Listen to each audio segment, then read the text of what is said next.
There's two main things you need to focus on when going from bad to pro drums. The first is sound selection, the thing that will make or break your track. Poor sounds equals poor drums. Good sounds and good processing equals high quality drums. So how do you make sure your sound selection is spot on? Simple. First, find a high quality reference track. Stem out the drums from the reference track and reference these drums. Use lots and lots of trial and error to create your own drums from them. When I say lots and lots of trial and error, I mean you could be there for hours going through sounds and keeping on changing them, keeping on adding different processing techniques until you get the right sounds. Make sure to take breaks as well, otherwise your ears might get fatigued. Then the second thing you'll need is groove. But how do you get that? You get that by setting the right length of each drum sample and placing each drum, particularly the hi-hats and the perks, in the correct places. You'll then get additional groove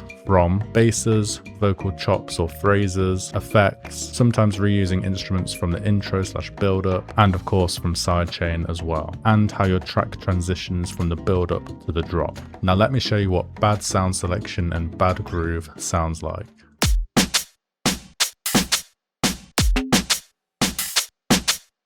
Okay, that's not so good. First, let's fix the groove and placement of the drums. So I repositioned the drums in the right place, kept it as simple as possible whilst achieving as much groove as possible.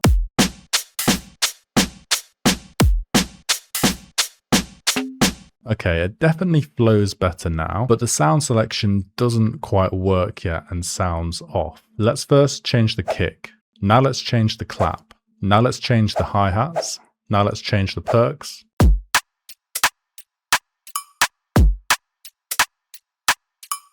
Damn, that's already sounding way better. Let's add some basses and some sidechain in, and let's add a pre-drop as well, so you can hear the effectiveness of the new drop. And let's add a transition section at the end of this first part of the drop, as that will improve the quality of the groove as well, and keep your brain interested in what's going on in the track. Now let's listen to the final version. Who's the bad man? Who can draw?